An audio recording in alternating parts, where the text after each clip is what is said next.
ಮಗಳು ಶಾರೋನ್ಗೆ ವಂದನೆ ತಿಳಿಸೋನಾಗಿದ್ದೇನೆ. ಪ್ರಾರ್ಥನೆ ಮಾಡಿಕೊಳ್ಳೋಣ. ಕರುಣೆಯ ರಕ್ಷಕನಾಗಿರುವಂಥ ಯೇಸುವೆ, ನಿನ್ನ ಶ್ರೇಷ್ಠವಾದಂಥ ನಾಮಕ್ಕೆ ಸ್ತೋತ್ರ ಹೇಳುತ್ತೇವೆ. ನಿನ್ನ ನಾಮದ ಮಹಿಮೆಯನ್ನು ಸ್ತುತಿಸಿ ಕೊಂಡಾಡ್ತಾ, ನಿನ್ನ ಪಾದದಡಿದಾವಲ ರಕ್ಷಕನೇ, ವಾಕ್ಯಗಳನ್ನು ಓದಿ ಧ್ಯಾನಿಸಲಿಕ್ಕೆ ನಾವು ಬಂದಿದ್ದೇವೆ. ನಮ್ಮ ಹೃದಯ ಮನಸ್ಸುಗಳನ್ನು ನೀನು ತೆರೆಯ ಮಾಡು. ನಿನ್ನ ವಾಕ್ಯಗಳನ್ನ ಕಥನೆ ಹೌದು, ನಾವು ವಿಶೇಷವಾದಂಥ ರೀತಿಯಲ್ಲಿ ಅದನ್ನು ಅರ್ಥೈಸಿಕೊಂಡು ಗ್ರಹಿಸಿಕೊಂಡು ನಿನ್ನ ವಾಕ್ಯದ ಬೆಳಕಿನಲ್ಲಿ ನಾವು ನಡಲಿಕ್ಕೆ ನಮ್ಮನ್ನು ಬಲಪಡಿಸಿ ಎಂಬುದಾಗಿ ಪ್ರಾರ್ಥಕರಾಗಿದ್ದೇವೆ. ಈ ಶ್ರಮೆಯ ಕಥನ ದಿನಮಾನಗಳಲ್ಲಿ ನಾವು ಇದ್ದೇವೆ. ನಿನ್ನ ಕ್ರೂಜೆಯನ್ನು ಕಥನೆ ಮತ್ತೊಂದು ಆವರ್ತಿ ದೃಷ್ಟಿಸಿ ನೋಡುತ್ತಾ ರಕ್ಷಕನೇ, ಹೌದು ತಂದೆಯಾದ ದೇವರೇ, ನಿನ್ನ ಆ ಶ್ರೇಷ್ಠವಾದಂಥ ಶಿಲುಬೆಯ ಒಂದು ಧ್ಯಾನವನ್ನು ನಾವು ಮಾಡಿ ಹೌದು ಕಥನೆ ನಿನ್ನ ರಕ್ಷಣೆಯಿಂದ ಅನುಭವದ ಕಡೆಗೆ ರಕ್ಷಕನೇ ನಾವು ಮುಂದೆ ಸಾಗಲಿಕ್ಕಾಗುವಂಥ ಆ ಸೌಭಾಗ್ಯಕ್ಕೆ ನಮ್ಮನ್ನು ನಡೆಸಿ ಎಂಬುದಾಗಿ ನಿನ್ನ ಒಂದೇ ನಾಮದಲ್ಲಿ ಬಹಳ ವಿನಯವಾಗಿ ಬೇಡಿಕೊಳ್ಳುತ್ತೇವೆ ತಂದೆ, ಆಮೇಲೆ. ಕ್ರಿಸ್ತನಲ್ಲಿ ಪ್ರಿಯ ದೇವಜನರೇ, ಇಂದು ನಾವು ಓದಿ ಕೇಳಿಸಿಕೊಂಡಿರುವಂಥ ದೇವರ ವಾಕ್ಯದ ಕಡೆ ನಮ್ಮ ಗಮನವನ್ನು ನಾವು ತಿರುಗಿಸೋಣ. ವಿಶೇಷವಾಗಿ ರೋಮಾಪುರದವರಿಗೆ ಬರೆದ ಪತ್ರಿಕೆ 3ನೇ ಅಧ್ಯಾಯದಲ್ಲಿ 23ನೇ ವಚನದಲ್ಲಿ ಒಂದು ವಾಕ್ಯ ನಾವು ನೋಡ್ತೇವೆ. ಏನಂದರೆ, ಎಲ್ಲರೂ ಪಾಪ ಮಾಡಿ ದೇವರ ಮಹಿಮೆಯನ್ನು ಹೊಂದದೆ ಹೋಗಿದ್ದಾರೆ ಎಂಬುದಾಗಿ ನಾವು ನೋಡ್ತಾ ಇದ್ದೇವೆ. ಪ್ರೇಯರ್, ಎಲ್ಲರೂ ಪಾಪ ಮಾಡಿ ದೇವರ ಮಹಿಮೆಯನ್ನು ಹೊಂದದೆ ಹೋಗಿದ್ದಾರೆ.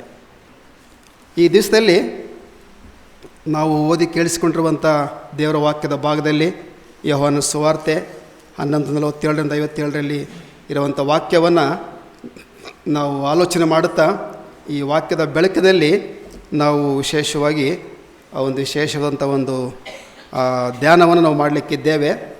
ಇಲ್ಲಿ ಈ ಒಂದು ವಾಕ್ಯದ ಭಾಗದಲ್ಲಿ ಯಹೂದ್ಯರು ಹಿರೀಸಭೆಯವರು ಯೇಸುವನ್ನು ಕೊಲ್ಲಬೇಕೆಂದು ಆಲೋಚನೆ ಮಾಡಿಕೊಂಡಿದ್ದೆಂಬುದಾಗಿ ನಾವು ಆ ತಲೆಯ ಬರದಲ್ಲಿ ನಾವು ನೋಡುತ್ತಾ ಇದ್ದೇವೆ.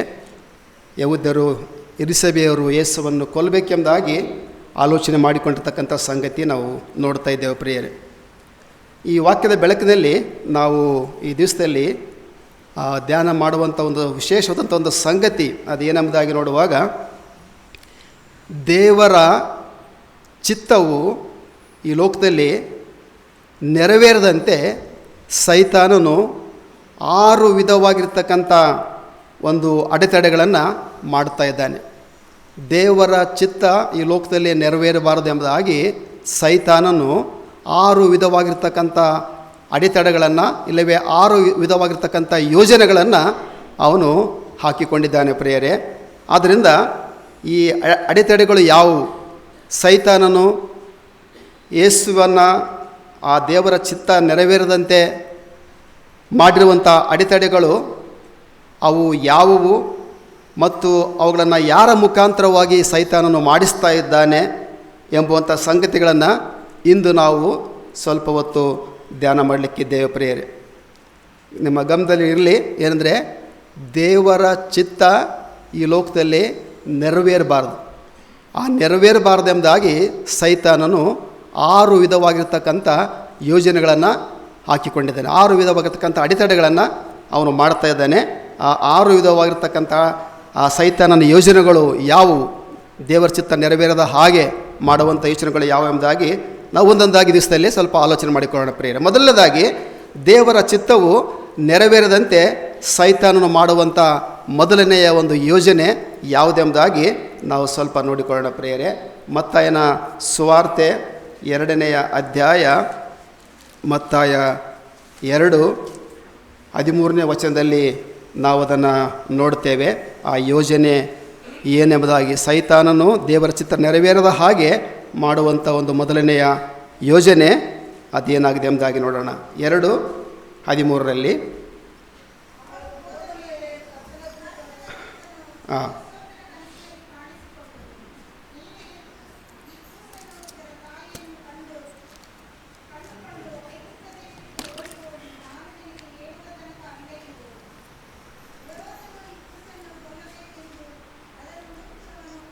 ಸಾಕು ನೋಡಿ, ಅವರು ಹೋದ ಮೇಲೆ ಕರ್ತನ ದೂತನು ಯೋಸೇಫನಿಗೆ ಕನಸಿನಲ್ಲಿ ಕಾಣಿಸಿಕೊಂಡು, ನೀನು ಎದ್ದು ಆ ಕೂಸನ್ನು ಇದರ ತಾಯಿಯನ್ನು ಕರ್ಕೊಂಡ ದೇಶಕ್ಕೆ ಓಡಿ ಹೋಗಿ ಎಂಬುದಾಗಿ ದೇವರ ಆತ್ಮನು ಹೇಳ್ತಾ ಇದ್ದಾನೆ.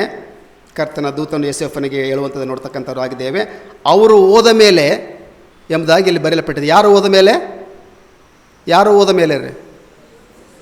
ಜೋಯಿಸರು ಏನು ಬಂದಿದ್ರಲ್ಲ, ಯೇಸುವನ ನೋಡಲಿಕ್ಕೋಸ್ಕರವಾಗಿ ಮೂಡಣ ದೇಶದ ಜೋಯಿಸರು ಬಂದಿದ್ರಲ್ಲ, ಇವರು ಹೊರಟು ಹೋದ ಮೇಲೆ ನೋಡಿರಿ, ಅದಕ್ಕಿಂತ ಮುಂಚಿತವಾಗಿ ನಾವು ನೋಡ್ತಕ್ಕಂಥವ್ರಾಗಿದ್ದೇವೆ. ಇಲ್ಲಿ 11ನೇ ವಚನದಲ್ಲಿ ನಾವು ನೋಡುತ್ತೇವೆ.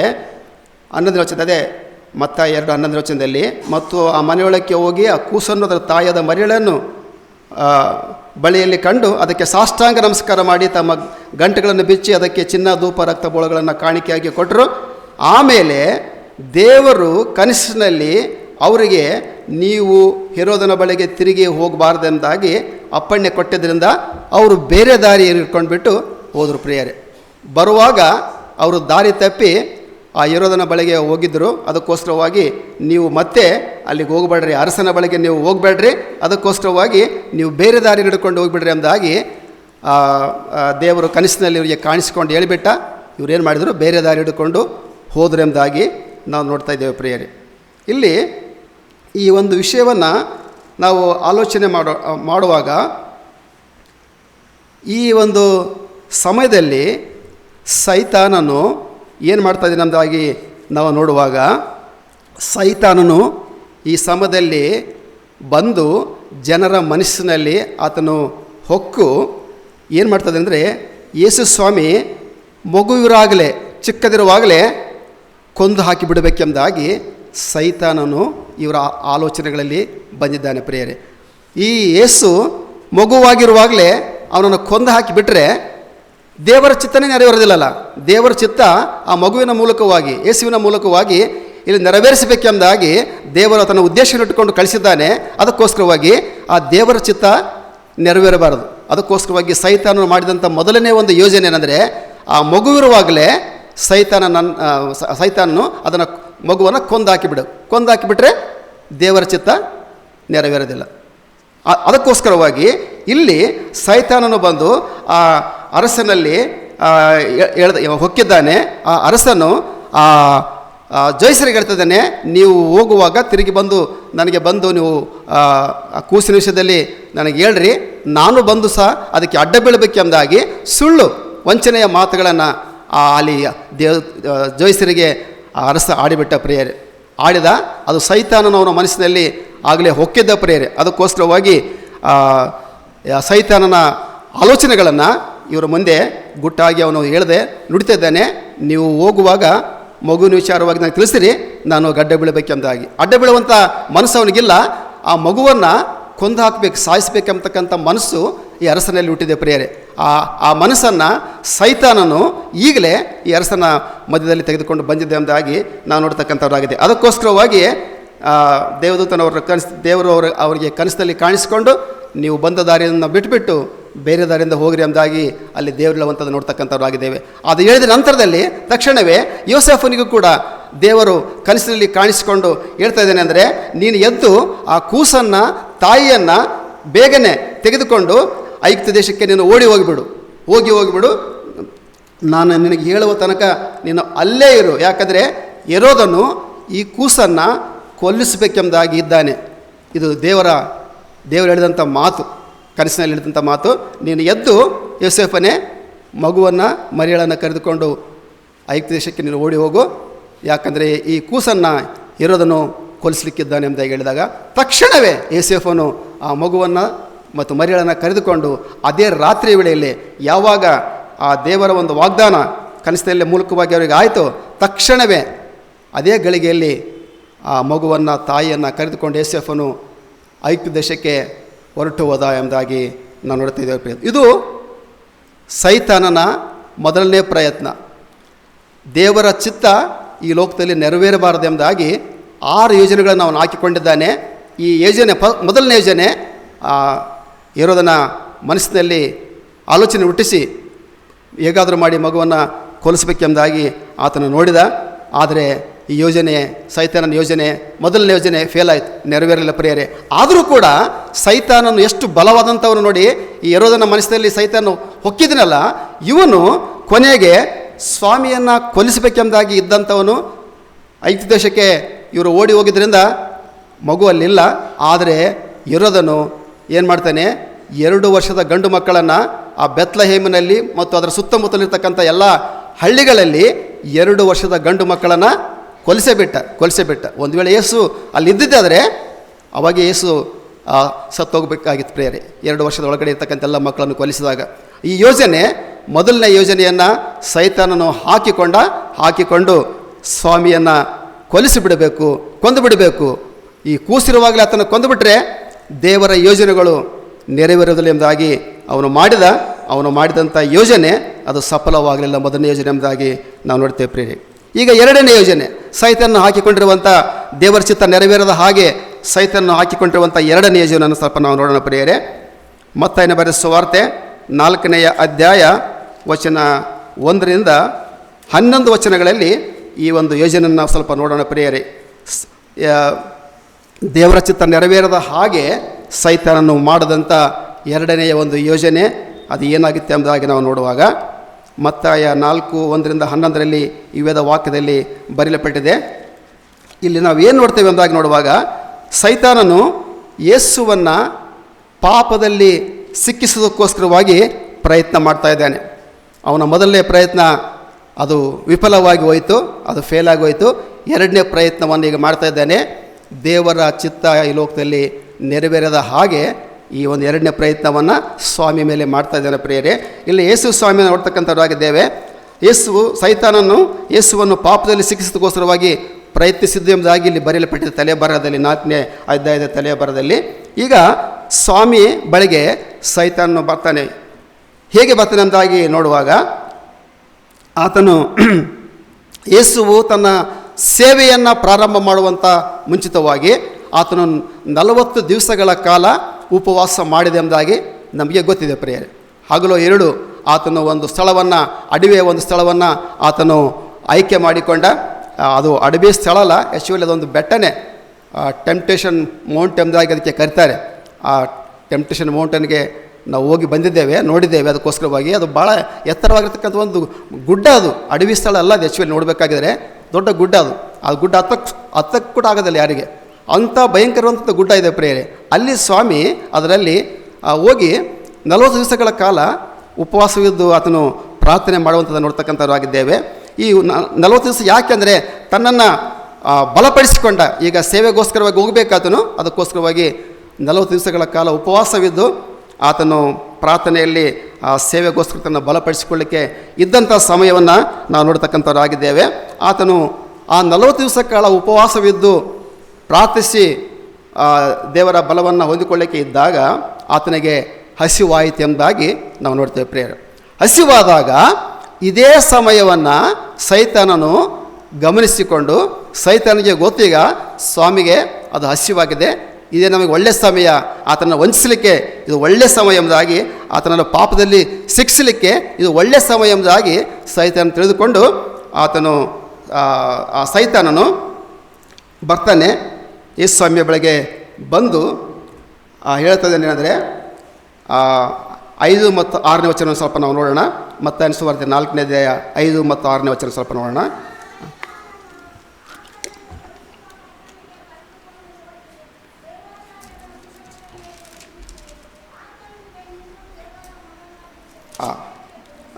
ಅದು ಎರಡನೇದಾಗಿ ನಾನು ನೋಡ್ತಕ್ಕ, ಮೊದಲನೇದಾಗಿ 3ನೇ ವಚನ ದಯವಿಟ್ಟು ಓದಿ, 3ನೇ ವಚನ ದಯವಿಟ್ಟು ಓದಿ. ಆ ಶೋಧಕನು ಆತನ ಬಳಿಗೆ ಬಂದು, ನೀನು ದೇವರ ಮಗನಾಗಿದ್ದರೆ ಈ ಕಲ್ಲುಗಳನ್ನ ರೊಟ್ಟಿಯಾಗುವಂತೆ ಅಪ್ಪಣೆ ಕೊಡು. ನೋಡಿ, ಸ್ವಾಮಿಗೆ ಹಸಿವಾದಾಗ ಸೈತಾನು ತಿಳಿದುಕೊಂಡು ಬಂದು ಸ್ವಾಮಿ ಹತ್ರ ಬಂದು ಹೇಳ್ತಾನೆ, ಹಸಿವಿಂದ ನೀನು ಯಾಕೆ ಸಾಯ್ತಾ ಇದ್ದಿ? ನೀನು ಕಲ್ಲುಗಳನ್ನು ರೊಟ್ಟಿಯಾಗುವಂತೆ ಅಪ್ಪಣೆ ಕೊಡು. ಕಲ್ಲುಗಳನ್ನು ರೊಟ್ಟಿ ಆಗಲಿಕ್ಕೆ ಸ್ವಾಮಿಗೆ ಗೊತ್ತಿದೆ.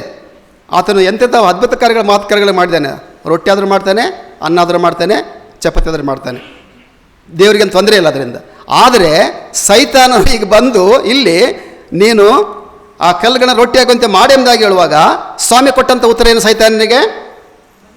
ಮನುಷ್ಯನು ರೊಟ್ಟಿ ತಿಂದರೆ ಮಾತ್ರದಿಂದ ಬದುಕುವುದಿಲ್ಲ, ದೇವರ ಬಾಯಿಂದ ಹೊರಡುವಂಥ ಪ್ರತಿಯೊಂದು ಮಾತಿನಿಂದಲೂ ಕೂಡ ಬದುಕುತ್ತಾನೆ ಎಂಬುದಾಗಿ ಸೈತಾನನಿಗೆ ಉತ್ತರ ಕೊಟ್ಟ.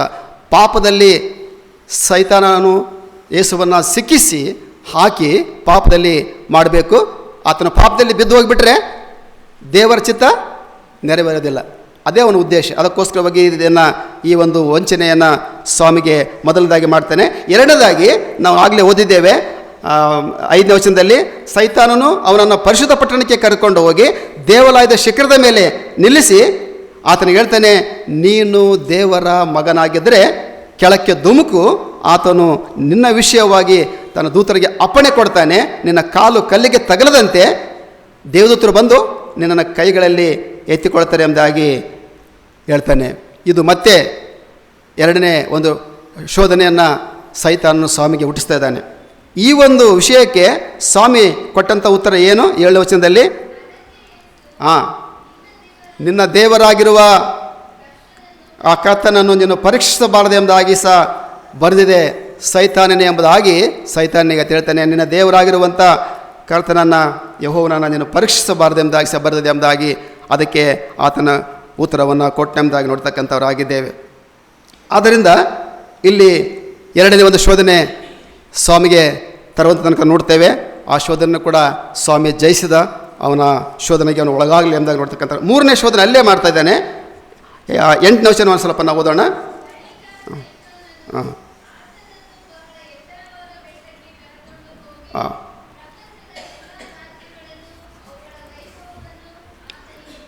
ಹೌದು,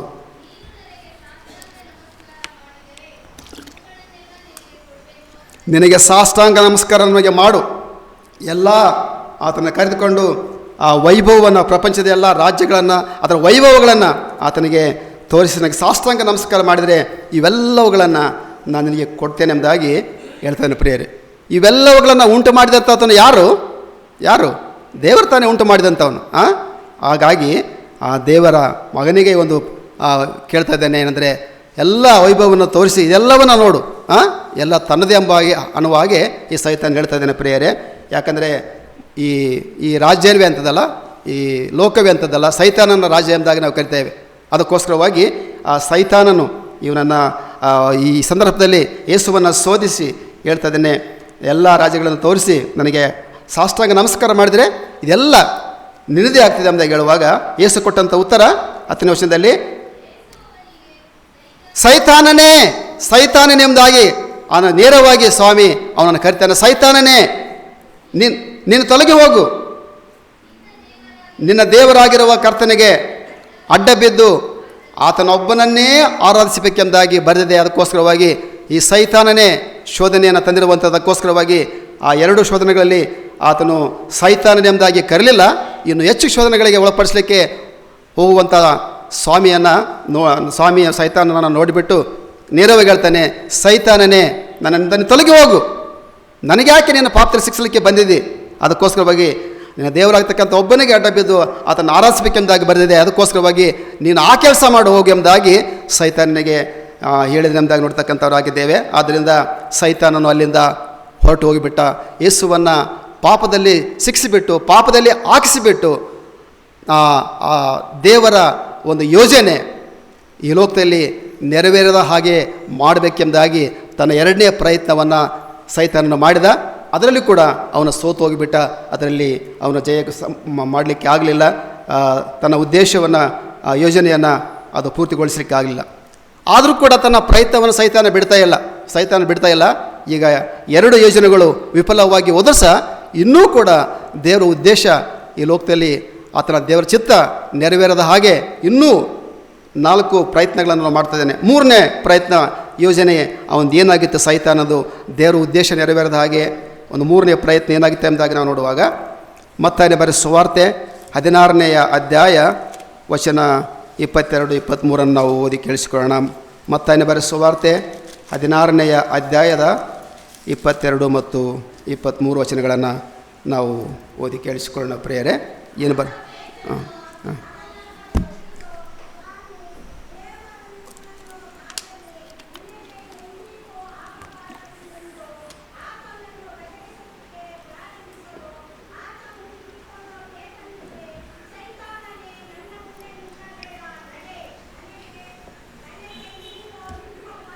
ವಿಘ್ನವಾಗಿದ್ದೆ.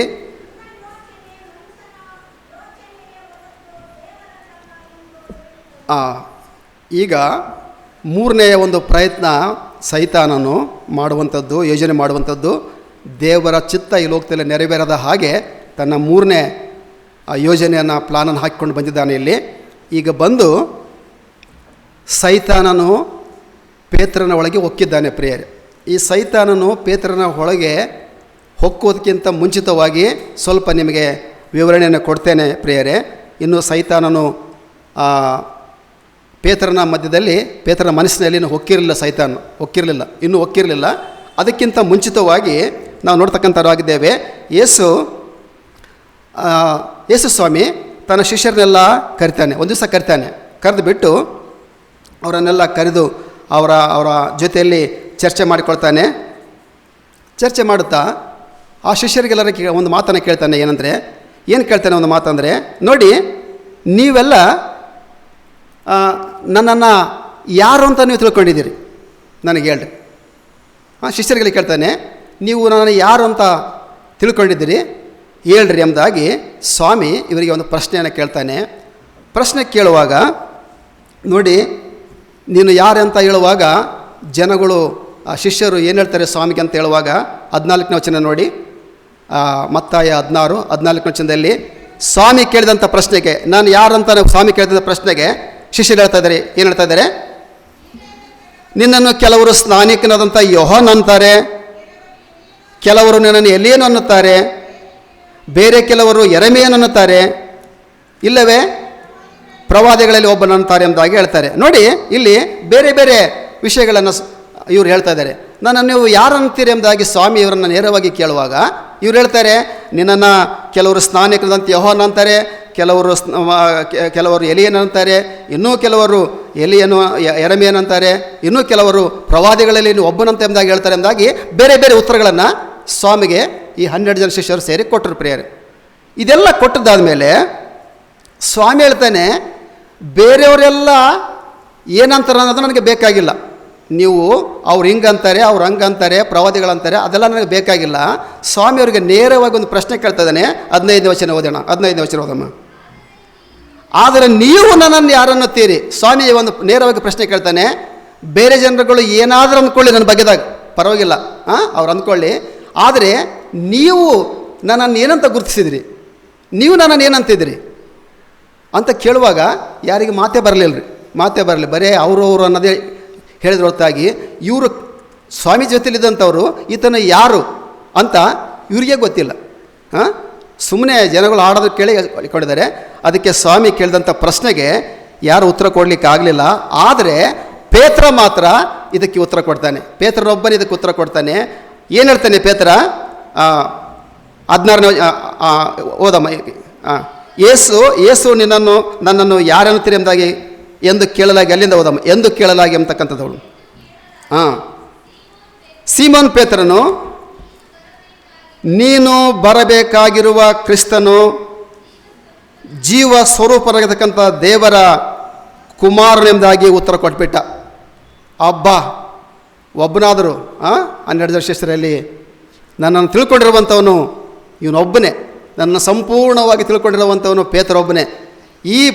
ಈ ಉತ್ತರವನ್ನು ಕೇಳಿಸಿಕೊಂಡು ಸ್ವಾಮಿಗೆ ಇಷ್ಟು ಸಂತೋಷ ಆಯ್ತಲ್ಲ, ಬಹಳ ಆನಂದ ಆಯಿತು. ಹೃದಯ ತುಂಬಿ ಅವನ ಕುರಿತಾಗಿ ಸಂತೋಷಪಟ್ಟ, ಆನಂದಪಟ್ಟ.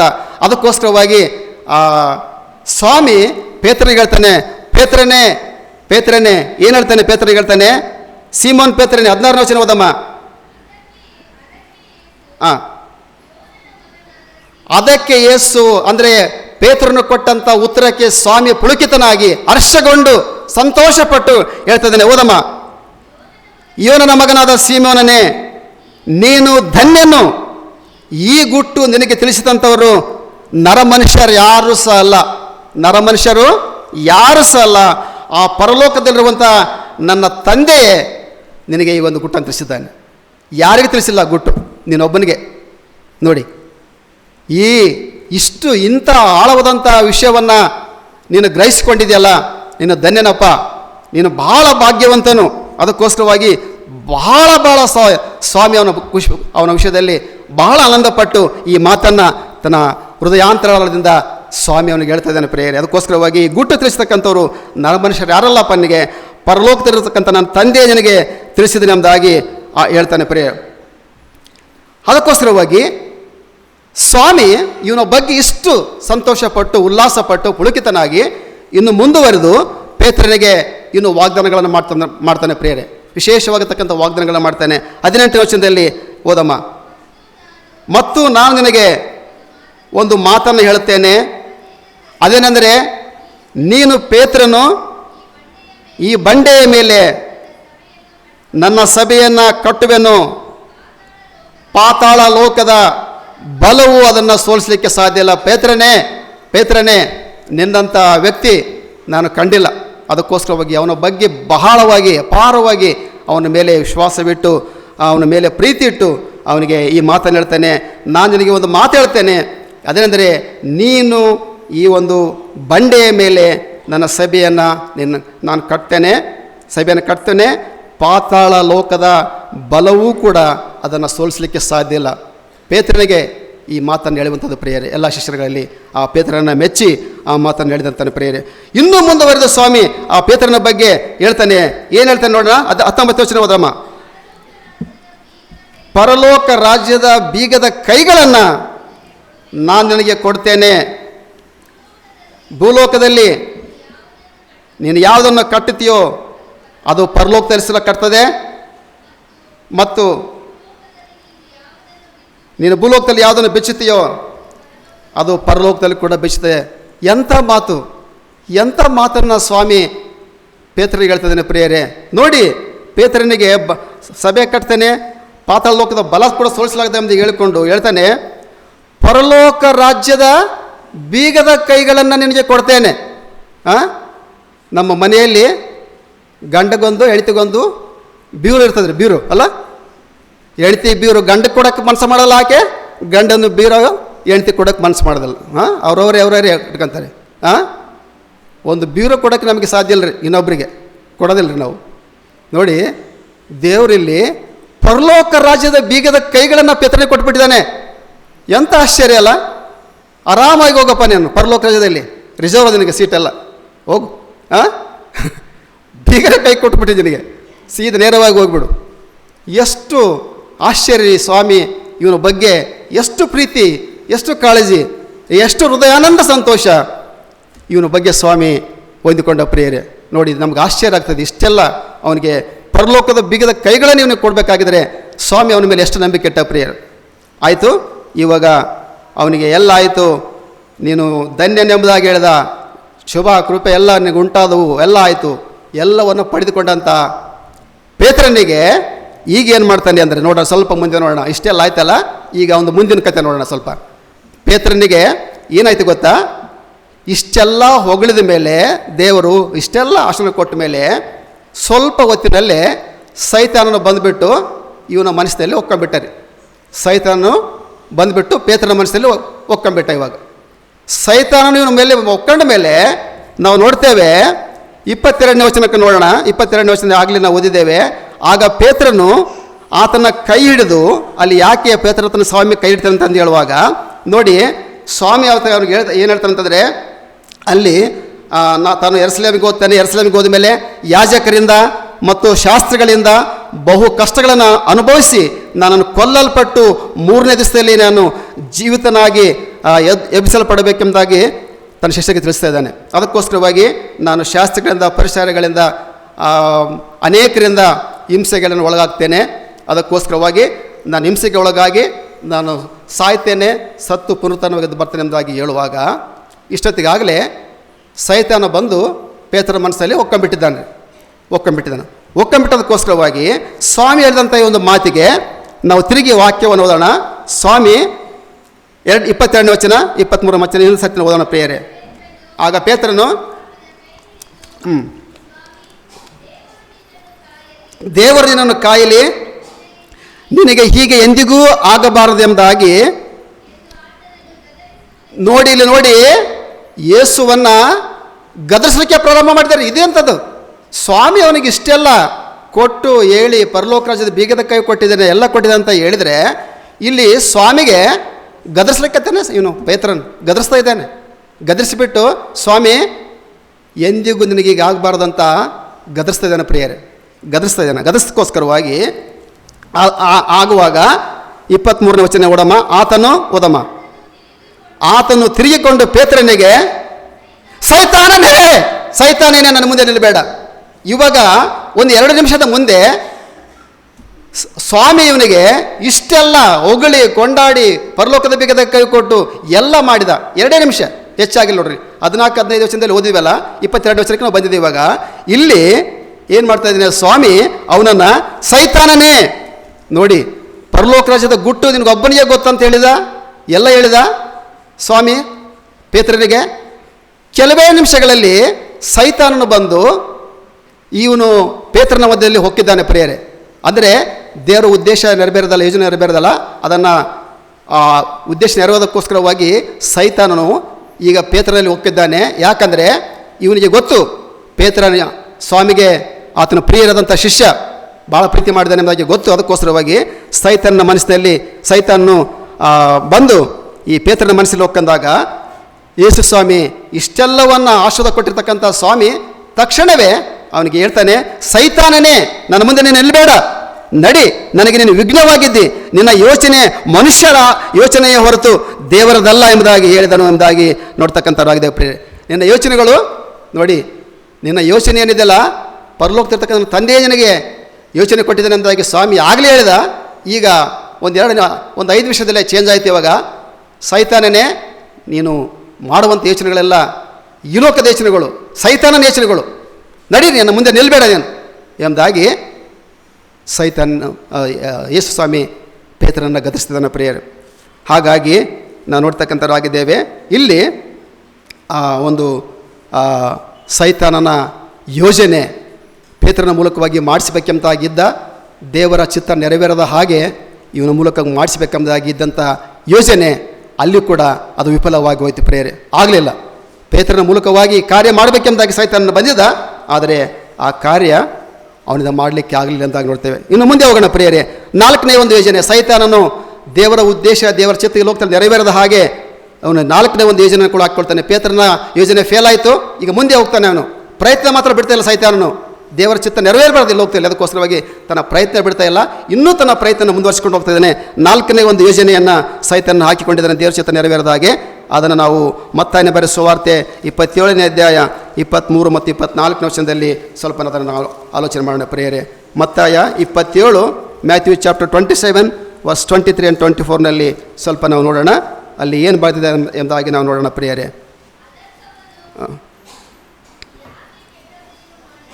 ಯಾಕೆ ಕೆಟ್ಟದ್ದೇನು ಮಾಡಿದನು ಅಂದನು.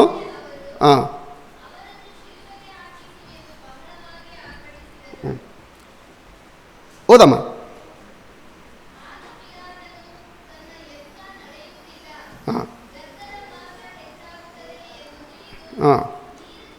ನೀರು ತಕ್ಕೊಂಡು ಜನರ ಮುಂದೆ ತನ್ನ ಕೈಯನ್ನು ತೊಳೆದುಕೊಂಡು ಬಿಟ್ಟ, ಇದನ್ನು ಕೊಲಿಸೋದಕ್ಕೆ ನಾನು ಜವಾಬ್ದಾರನಲ್ಲ ಎಂಬುದಾಗಿ ಹೇಳಿಬಿಟ್ಟ. ಇಲ್ಲಿ ಪಿಲಾತನನ್ನು ನೋಡ್ತಾ ಇದ್ದೇವೆ ಪ್ರಿಯರೇ. ಈಗ ಸೈತಾನನು ಬಂದು ಪಿಲಾತನ ಮನಸ್ಸಲ್ಲಿ ಒಪ್ಕೊಂಡು ಬಿಟ್ಟಿದ್ದಾನೆ ಪ್ರಿಯರೇ. ಯಾಕಂದರೆ ದೇವರ ಚಿತ್ತ ನೆರವೇರಬಾರ್ದಂದಾಗಿ ಇಲ್ಲಿ ಪಿಲಾತನ ಮೂಲಕವಾಗಿ ಆದರೂ ಅದನ್ನು ತಾನು ಯಶಸ್ವಿಗೊಳಿಸಿಕೊಳ್ಬೇಕೆಂಬುದಾಗಿ ಬಂದು ಪಿಲಾತನ ಒಂದು ಮನಸ್ಸಿನಲ್ಲಿ ಆತನು ಹೊಕ್ಕೊಂಡು ಬಿಟ್ಟಿದ್ದಾನೆ. ಅದಕ್ಕೋಸ್ಕರವಾಗಿ ಈ ಪಿಲಾತನಿಗೆ ಏನಂದರೆ ನೋಡಿ, ಈ ಪಿಲಾತನಿಗೆ ಸ್ವಾಮಿಯ ಬಗ್ಗೆ ಮೊದಲು ಅಂಥ ಯೋಚನೆಗಳೇನು ಇರಲಿಲ್ಲ. ಆದರೆ ಆತ ಹಿಡಿಕೊಟ್ಟಾಗ ಈ ಪಿಲಾತನು ಆ ಜನಗಳಿಗೆ ಹೇಳ್ತಾನೆ, ಈತನು ಏನು ತಪ್ಪು ಮಾಡಿದ್ದಾನೆ, ಈತನು ಯಾಕೆ ನಾನು ಶಿಲುಬೆಗೆ ಹಾಕ್ಸಲಿ. ನೋಡಿ ಈ ಯೋಚನೆ ಅಂದರೆ ಈಗ ಒಳ್ಳೆಯ ಯೋಚನೆಯನ್ನು ಕೊಡ್ತಾ ಇದ್ದಾನೆ ಪ್ರಿಯರೇ. ಈಗ ದೇವರ ಚಿತ್ತ ನೆರವೇರಬಾರದು, ಯೇಸು ಸ್ವಾಮಿಯನ್ನು ಕೊಲ್ಲಿಸಿಬಿಡಬೇಕೆಂಬುದಾಗಿ ಸೈತಾನನೆಯನ್ನು ಮೊದಲು ಯೋಚನೆ ಮಾಡಿದ್ನಲ್ಲ, ಈಗ ಏನು ಮಾಡ್ತಾನೆ ಅಂದರೆ ಈಗ ಟರ್ನ್ ನೋಡ್ತಾನೆ ರೀ ಸೈತಾನ್. ಏನು ಮಾಡ್ತಾನೆ ಅಂದರೆ ಯೇಸುವನ್ನು ಬಾಲ್ಯದಲ್ಲೇ ಕೊಲ್ಲಿಸ್ಬೇಕೆಂಬುದಾಗಿ ನೋಡಿದ, ಅದಾಗಲಿಲ್ಲ. ಯೇಸುವನ್ನು ಪಾಪದಲ್ಲಿ ಶಿಕ್ಷೆ ಹಾಕಿಬಿಟ್ಟು ಅದನ್ನು ಮಾಡಬೇಕೆಂಬುದಾಗಿ ನೋಡಿದ, ಅದು ಆಗಲಿಲ್ಲ. ಈಗ ಇಲ್ಲಿ ನೋಡ್ತಾ ಇದ್ದೇವೆ, ಯೇಸು ಸ್ವಾಮಿ ಈಗ ಶಿಲ್ಬೆ ಮೇಲೆ ತನ್ನ ಪ್ರಾಣ ಕೊಡಲಿಕ್ಕೆ ಹೋಗ್ತಾ ಇದ್ದಾನೆ. ಶಿಲ್ಬೆ ಮೇಲೆ ಪ್ರಾಣ ಕೊಟ್ಟುಬಿಟ್ರೆ ಏನಾಗ್ತದೆ? ಈಗ ಏನಾಗ್ತದೆ ರೀ? ಯೇಸು ಸ್ವಾಮಿ ಶಿಲ್ಬೆ ಮೇಲೆ ಪ್ರಾಣ ಕೊಟ್ಟರೆ ಏನಾಗ್ತದೆ? ದೇವರ ಚಿತ್ತ ನೆರವೇರ್ತದೆ. ಅದಕ್ಕೋಸ್ಕರವಾಗಿ ಇಲ್ಲಿವರೆಗೆ ಯೇಸು ಸ್ವಾಮಿಯನ್ನು ಕೊಲ್ಲಿಸಬೇಕಂತ ಆಲೋಚನೆ ಮಾಡಿರ್ತಕ್ಕಂಥ ಸೈತಾನನು ಈಗೇನು ಮಾಡ್ತಾನೆ, ಅವನನ್ನು ಕೊಲ್ಲಿಸಬಾರ್ದು, ಯೇಸು ಸ್ವಾಮಿಯನ್ನು ಕೊಲ್ಲಿಸಬಾರ್ದು, ಜೀವದ ಉಳಿಸ್ಬೇಕು ಇವಾಗ. ಯಾಕಂದರೆ ಈಗ ಸಾಯ್ಲಿಕ್ಕೆ ತಯಾರಾಗರೆ, ಸಾಯ್ಲಿಕ್ಕೆ ಯೇಸು ಕ್ರೂಜೆ ಮೇಲೆ ಸತ್ತರೆ ಏನಾಗ್ತದೆ, ದೇವ್ರ ಚಿತ್ತ ನೆರವೇರ್ತದೆ. ಅದಕ್ಕೋಸ್ಕರವಾಗಿ ಈಗ ಸಾಯಿಸಬಾರ್ದು. ಮೊದಲೆಲ್ಲ ಸಾಯಿಸಬೇಕಂತ ನೋಡಿದ ಸೈತಾನನು, ಇವಾಗ ಏನು ಮಾಡ್ತಿದ್ದಾನೆ, ಸಾಯಿಸಬಾರ್ದು ಸ್ವಾಮಿನ. ಒಂದು ವೇಳೆ ಕ್ರೂಜೆ ಮೇಲೆ ಸತ್ಬಿಟ್ರೆ ದೇವರ ಚಿತ್ತ ನೆರವೇರ್ತದೆ. ಅದಕ್ಕೋಸ್ಕರ ಅದನ್ನು ಸಾಯಿಸೋದು ಬೇಡ ಅಂತ ಹೇಳ್ಬಿಟ್ಟು ಈಗ ಪಿಲಾತನ ಬಳಿಗೆ ಬಂದು, ಪಿಲಾತನ ಮನಸ್ಸಿನಲ್ಲಿ ಕೆಟ್ಟ ಆಲೋಚನೆಗಳನ್ನ ಇದ್ದಂಥ ಮನಸ್ಸಿನಲ್ಲಿ ಅವನಿಗೆ ಸ್ವಾಮಿಯ ಬಗ್ಗೆ ಒಳ್ಳೆಯದು ಹೇಳು ಅಂತ ಅವನಿಗೆ ಸೈತಾನನಿಗೆ ಹೇಳ್ತಾ ಇದ್ದಾನೆ ಪ್ರಿಯರೇ. ಯಾರು? ಪಿಲಾತನ ಮನಸ್ಸಿನಲ್ಲಿ ಇದನ್ನು ನುಡಿತಾ ಇದ್ದಾನೆ ಪ್ರಿಯರೇ. ಯಾಕಂದರೆ ಈಗ ಪಿಲಾತನಿಗೆ ಏನು ಬೇಕಾಗಿದೆ, ಪಿಲಾತನಿಗೆ ಯೇಸುವನ್ನು ಮರಣದಂಡಿಗೆ ಒಪ್ಪಿಸಬೇಕಾಗಿದೆ. ಆ ಮರಣದಂಡಿಗೆ ಒಪ್ಪಿಸ್ಬೋದು, ಸರಸರಣಿಗೆ ಒಪ್ಪಿಸ್ಬಿಡ್ಬೋದು. ಅದಕ್ಕೋಸ್ಕರ ಹಾಗಾಗಿ ಈಗ ಯೇಸುವಿನ ಬಗ್ಗೆ ಒಳ್ಳೆಯದನ್ನು ಅಂದರೆ ಹೇಳಲಿಕ್ಕೆ ಪಿಲಾತನಲ್ಲಿ ಸೈತಾನನು ಒಂದು ವಂಚನೆಯ ಮಾತುಗಳನ್ನು ಇಟ್ಟಿದ್ದಾನೆ. ಪಿಲಾತನಿಗೆ ಹೇಳ್ತಾನೆ, ಯೇಸು ಸ್ವಾಮಿಯನ್ನು ಕೊಲಿಸೋದು ಬೇಡ, ಅವನು ಒಳ್ಳೆಯದಂತೇಳು, ಯಾಕೆ ಸಾಯಿಸ್ತಿದ್ದಂತ ಪಿಲಾತನ ಮನಸ್ಸಲ್ಲಿ ಹೇಳ್ತಾ ಇದ್ದಾನೆ ಪ್ರಿಯರೇ. ಅದಕ್ಕೋಸ್ಕರ ಪಿಲಾತನ ಹೇಳ್ತಾ ಇದ್ದಾನೆ, ಜನರ ತಪ್ಪು ಏನಿದೆ ಎಂಬುದಾಗಿ ಶಿಲುಬೆಗೆ ಹಾಕಿಸಿ ಜನರೆಲ್ಲ ಕೂಗಿಕೊಳ್ಳುವಾಗ ಪಿಲಾತನು ಹೇಳ್ತಾನೆ, ಅವನು ತನ್ನ ಶಿಲುಬೆಗೆ ಯಾಕೆ ಹಾಕಿಸ್ಬೇಕು, ಆತನು ಏನು ತಪ್ಪು ಮಾಡಿದ್ದಾನೆ ಅಂತ ಕೇಳ್ತಿದ್ದಾನೆ. ಅಂದರೆ ಶಿಲುಬೆಗೆ ಹಾಕ್ಸೋದು ಬೇಡ, ಆತನ ಪ್ರಾಣ ತೆಗೆದು ಬೇಡ ಅಂತ ಈಗ ಅಂತಿದ್ದಾನೆ. ಈ ಯೋಚನೆಯನ್ನು ಸೈತಾನನು ಪಿಲಾತನಲ್ಲಿ ಇಟ್ಟಿದ್ದಾನೆ. ಅದಕ್ಕೋಸ್ಕರವಾಗಿ ಆತನು ಹೇಳುವಂಥದ್ದು ಏನಂದರೆ, ನಾನು ಇವನಲ್ಲಿ ಕೆಟ್ಟದ್ದೇನು ಸಹ ನಾನು ಕಾಣಲಿಲ್ಲ. ಇಲ್ಲಿ ವಚನ 25 23 ನೋಡ್ತೇವೆ, ಆಮೇಲೆ ಕೆಟ್ಟದ್ದೇನು ಸಹ ಆತನು ಮಾಡಿದ, ಎದಕ್ಕೋಸ್ಕರವಾಗಿ ಆತನಿಗೆ ಶಿಲುಬೆಗೆ ಒಪ್ಪಿಸಲಿ ಅಂತಾಗಿ ಪೇತ್ರ ಕೇಳ್ತಿದ್ದಾನೆ ಪ್ರಿಯರೇ. ಅದಕ್ಕೋಸ್ಕರವಾಗಿ ಇಲ್ಲಿ ಕೇಳುವಂಥ ಪ್ರಶ್ನೆನ ನೋಡುವಾಗ, ಇಲ್ಲ ಜನರ ಗದ್ದಲ ಬಹಳ ಆಯಿತು, ಯೇಸುವನ್ನು ಶಿಲುಬೆಗೆ ಹಾಕಿಸ್ಬಾರ್ದು ಅಂತ ಉಳಿಸ್ಬೇಕಂತ ಸೈತಾನ್ ಯೋಚನೆ ಕೊಟ್ಟ ಸೈತಾನ ಯೋಜನೆ ಈ ಪಿಲಾತನಲ್ಲಿ ಅದು ನೆರವೇರಲ್ಲ ಪ್ರಿಯರೇ. ಇಲ್ಲ, ಜನಗಳು ಹೇಳ್ತಾರೆ, ಇಲ್ಲ ಆತನ ಶಿಲುಬೆಗೆ ಹಾಕ್ಸು ಎಂದಾಗ ಹೇಳ್ತಾನೆ. ಆತನ ಶಿಲುಬೆಗೆ ಹಾಕ್ಸಿದ್ರೆ ಅದಕ್ಕೆ ಕಾರಣ ನನ್ನಲ್ಲ ಎಂದಾಗ ಹೇಳುವಾಗ ಜನಗಳು ಹೇಳ್ತಾರೆ, ಅದಕ್ಕೆ ನಾವು ನಿಲ್ತೇವೆ, ನಮ್ಮ ಮಕ್ಕಳು ಅದಕ್ಕೆ ಸಾಕ್ಷಿ, ನಮ್ಮ ಎಲ್ಲರ ಹಿರಿಯ ಸಾಕ್ಷಿ ನೋಡ್ತಕ್ಕಂಥವ್ರಾಗಿದೆ. ಆತನ ಕೊಲಿಸಿದ್ದಕ್ಕೆ 24 ವರ್ಷದ 2ನೇ ಭಾಗದಲ್ಲಿ ನೋಡ್ತಕ್ಕಂಥವ್ರಾಗಿದ್ದೇವೆ. ಅಲ್ಲಿ ಹೇಳ್ತಾರೆ, ಈ ಪುರುಷನನ್ನು ಕೊಲಿಸಿದ್ದಕ್ಕೆ ನಾನು ಸೇರಿದವನಲ್ಲ ಎಂಬುದಾಗಿ ಹೇಳುವಾಗ, ನೀವೇ ನೋಡಿಕೊಂಡ್ರೆ ಎಂಬುದಾಗಿ ಪಿಲಾತನು ಹೇಳುವಾಗ, ಆಗ ಜನರೆಲ್ಲ ಸೇರಿ ಹೇಳ್ತಾರೆ, ಅವನನ್ನು ಕೊಲಿಸಿದ್ದಕ್ಕೆ ನಮ್ಮ ಮಕ್ಕಳು ನಾವು ಕಾರಣ ಆಗ್ತೇವೆ ಎಂದಾಗ ಉತ್ತರ ಅವರು ಕೊಟ್ಟರೆ ಎಂದಾಗ ನೋಡ್ತಕ್ಕಂಥವ್ರಾಗಿದ್ದೇವೆ. ಅದಕ್ಕೋಸ್ಕರವಾಗಿ ಇನ್ನು ಒತ್ತಡ ಬಂದದಕ್ಕೋಸ್ಕರವಾಗಿ ಆ ಸ್ವಾಮಿಯನ್ನು ಪಿಲಾತನು ಬಿಟ್ಕೊಡ್ತಾನೆ. ಏನಾದರೂ ಮಾಡಿಕೊಳ್ರಪ್ಪ ನೀವು, ನಾನು ಕೈ ತೊಗೊಂಡ್ಬಿಡ್ತೇನೆ, ನಿಮ್ಮ ತಂಟೆಗೆ ಬರಲ್ಲ ಎಂಬುದಾಗಿ ಹೋದ ಎಂಬುದಾಗಿ ನೋಡ್ತಕ್ಕಂಥವಾಗಿದೆ. ಸೈತಾನನು ಇವನ ಮನಸ್ಸಿನೊಳಗೆ ಪಿಲಾತನ ಮನಸ್ಸಿನೊಳಗೆ ಹೊಕ್ಕು ಯೇಸುವನ್ನು ಇನ್ನು ಸಾಯಿಸಬಾರ್ದು. ಇವಾಗ ಮೊದಲೆಲ್ಲ ಸಾಯಿಸಲಿಕ್ಕೆ ನೋಡಿದ, ಈಗ ಸಾಯಿಸಿದ್ರೆ ಶಿಲುಬೆ ಮೇಲೆ ಸತ್ತರೆ ಆ ದೇವರ ಚಿತ್ತ ನೆರವೇರ್ತದೆ, ಅದಕ್ಕೋಸ್ಕರ ಸಾಯಿಸಬಾರ್ದು ಎಂಬುದಾಗಿ ತನ್ನ 4ನೇ ಯೋಜನೆ ಹಾಕಿಕೊಂಡ. ಆ 4ನೇ ಯೋಜನೆ ಕೂಡ ಅದು ನೆರವೇರಲಿಲ್ಲ ಪ್ರಿಯರೇ. ಈಗ ಇನ್ನೊಂದು ಯೋಜನೆ ಹಾಕ್ಕೊಳ್ತಾನೆ, 5 ಯೋಜನೆ ಹಾಕಿಕೊಂಡಿರ್ತಕ್ಕಂಥ ಯೋಚನೆ ನೋಡೋಣ ಪ್ರಿಯರೇ. ಸೈತಾನನು ದೇವರ ಚಿತ್ತ ನೆರವೇರದ ಹಾಗೆ 5ನೇ ಒಂದು ಯೋಜನೆ ಹಾಕಿಕೊಳ್ತಾನೆ. ಆ ಯೋಜನೆ ಎಂಬುದಾಗಿ ನಾವು ನೋಡುವಾಗ ಮತ್ತಾಯ 27 ಅದೇ ಅಧ್ಯಾಯದಲ್ಲಿ 19ನೇ ವಚನ ದಯವಿಟ್ಟು ಯಾರಾದರೂ ಓದಿ. 19ನೇ ವಚನ. ಹಾಂ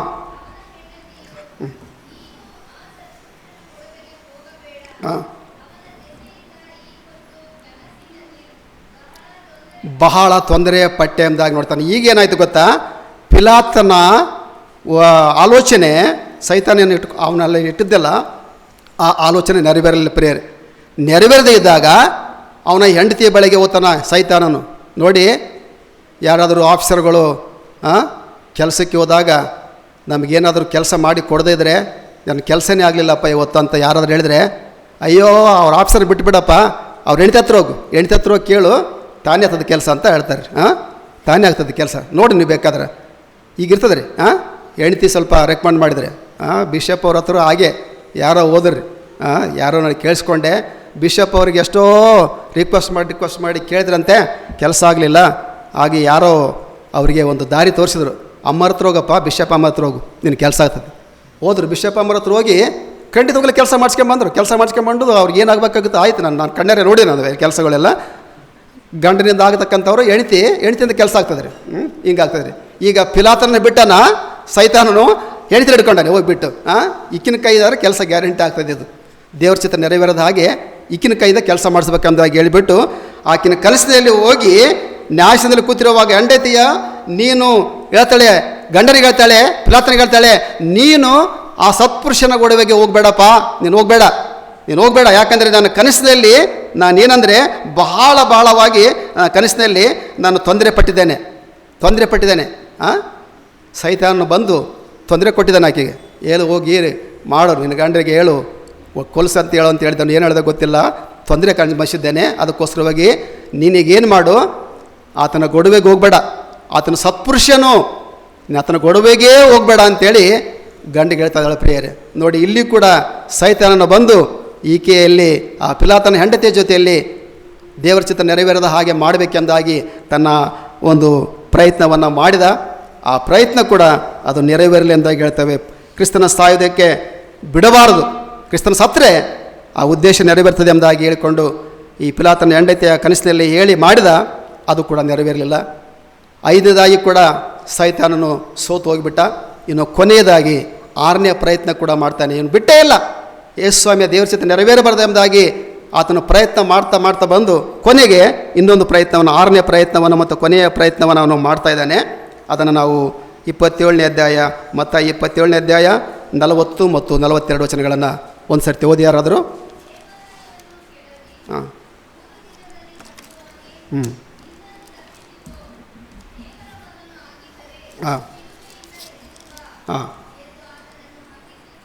ಸರಿ ನೋಡವ. ಅದಕ್ಕಿಂತ ಮುಂಚೆ ಒಂದು 39ನೇ ವಚನ ಓದಮ್ಮ. ಆತನ ಸಂಗಡ ಓದಮ್ಮ. ಆತನ ಸಂಗಡ ಶಿಲುಬೆಗೆ ಹಾಕಿದವರು, ಅಲ್ಲಿ ಹಾದು ಹೋಗುವವರು ತಲೆ ಆಡಿಸಿ. ಇಲ್ಲಿ ನೋಡಿ, ಇಲ್ಲಿ ಏನಿದೆ ಗೊತ್ತಾ, ಸೈತಾನನು ಈಗ ಏನು ಮಾಡಿದ್ದಾನೆ ಅಂದರೆ ಎಲ್ಲ ಬಿಟ್ಟುಬಿಟ್ಟ. ಈಗ ಏನು ಮಾಡಿದ್ದಾನೆ, ಸೈತಾನ ಬಂದು ಅಲ್ಲಿ ಶಿಲುಬೆ ಮೇಲೆ ಸ್ವಾಮಿ ಸಾಯ್ಲಿಕ್ಕಿದ್ದಾನೆ, ಶಿಲುಬೆ ಮೇಲೆ ಬಿದ್ದಾನೆ. ಅಲ್ಲಿ ಹಾದು ಹೋಗ್ತಕ್ಕಂಥ ಆ ಜನಗಳ ಮಧ್ಯದಲ್ಲಿ ನೋಡಿ, ಸೈತಾನನು ದಾರಿಯಲ್ಲಿ ಹೋಗ್ತಕ್ಕಂಥ ಜನಗಳ ಮಧ್ಯದಲ್ಲಿ, ಮಹಾಯಾಜಕರ ಮಧ್ಯದಲ್ಲಿ, ಶಾಸ್ತ್ರಗಳ ಮಧ್ಯದಲ್ಲಿ, ಹಿರಿಯರ ಮಧ್ಯದಲ್ಲಿ, ಪರಿಸರಗಳ ಮಧ್ಯದಲ್ಲಿ ಸೈತಾನ ಹೊಕ್ಕಿಬಿಟ್ಟಿದ್ದಾನೆ. ಆ ಜನಗಳ ಮಧ್ಯದಲ್ಲಿ ಸೈತಾನನ ಬಂದು ಹೊಕ್ಕಿಬಿಟ್ಟು ಆ ಜನಗಳು ಬಂದು ಆ ಶಿಲುಬೆ ಮೇಲೆ ನೇತಾಡ್ತಕ್ಕಂಥ ಕ್ರಿಸ್ತನನ್ನು ನೋಡಿಬಿಟ್ಟು ಪರಿಹಾಸ್ಯ ಮಾಡ್ತಾ ಇದ್ದಾರೆ. ಏನು ಪರಿಹಾಸ್ಯ ಮಾಡ್ತಾ ಇದ್ದಾರೆ? 40ನೇ ವಚನದಲ್ಲಿ, ದೇವಾಲಯವನ್ನು ಕೆಡವಿ 3 ದಿನದಲ್ಲಿ ಕಟ್ತೇನೆ ಎಂದಾಗ ಹೇಳಿದಿಲ್ಲ, ನಿನ್ನನ್ನು ರಕ್ಷಿಸಿಕೋ, ದೇವರ ಮಗನಾಗಿದ್ದರೆ ಶಿಲುಬೆಯಿಂದ ಇಳಿದು ಬಾ. ಈಗ ಸ್ವಾಮಿಗೆ ಪರಿಹಾಸ್ಯದ ಮಾತುಗಳನ್ನು ಆಡ್ತಾ ಇದ್ದಾರೆ, ಆತನಿಗೆ ಅಣುಕು ಮಾತುಗಳನ್ನು ಆಡ್ತಾ ಇದ್ದಾರೆ, ಬೈತಾ ಇದ್ದಾರೆ ಎಂಬುದಾಗಿ ನಾವು ನೋಡ್ತಕ್ಕಂಥವರಾಗಿದ್ದೇವೆ. ಇಲ್ಲಿ 41ನೇ ವಚನ, ಬಾ ಎಂದು ಆತನನ್ನು ಹಂಗಿಸಿದರು. ಅದೇ ಬೇರೆಗೆ ಮಹಾಯಾಜಕರು ಕೂಡ, ಶಾಸ್ತ್ರಿಗಳು ಕೂಡ, ಹಿರಿಯರು ಕೂಡ, ಅವನು ಎಲ್ಲ ಅವ್ರ ಮಧ್ಯದಲ್ಲಿ ಸೈತಾನ ಹೊಕ್ಕಿದ್ದಾನೆ. ಅವರೆಲ್ಲ ಕೂಡ ಏನು ಹೇಳ್ತಾ ಇದ್ದಾರೆ ಇಲ್ಲಿ ಓದಮ್ಮ.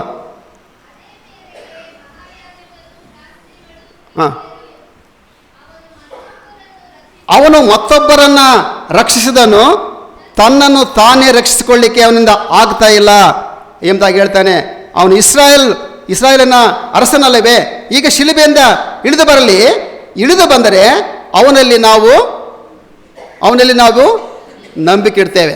ಈಗ ಇಳಿದು ಬರಲಿ, ನಾನು ಆತನೇ ಮೆಸ್ಸಿಯನ್ ಎಂಬುದಾಗಿ ಬಂದಲ್ಲ, ಇಲ್ಲಿವರೆಗೆ ನಾವು ನಂಬಿಕೆ ಇಟ್ಟಿಲ್ಲ ಸ್ವಾಮಿ ಮೇಲೆ. ಇವು ಹಿರಿಯರು, ಶಾಸ್ತ್ರಿಗಳು, ಪರಿಸಯರು, ಸದುಕಾಯರು ಎಲ್ಲರೂ ಬಂದು ಅವರ ಮನಸ್ಸಿನಲ್ಲಿ ಸೈತಾನ ಹೊಕ್ಕಿಬಿಟ್ಟಿದ್ದಾನೆ. ಅವರೆಲ್ಲರ ಮೂಲಕವಾಗಿ ಈಗ ಸ್ವಾಮಿಗೆ ಅಪಹಾಸ್ಯದ ಮಾತುಗಳನ್ನು ಆಡ್ತಾ ಇದ್ದಾರೆ. ಅವನೇ ಇಳಿದು ಬರ್ತಾನೆ ಶಿಲುಬೆಯಿಂದ. ಇಳಿದು ಬರಲಿ ನೋಡೋಣ, ದೇವರ ಮಗ ಅಂತ ಹೇಳ್ತಾನೆ, ದೇವಕುಮಾರ ಅಂತ ಹೇಳ್ತಾನೆ, ಇಳಿದು ಬರಲಿ ನೋಡೋಣ.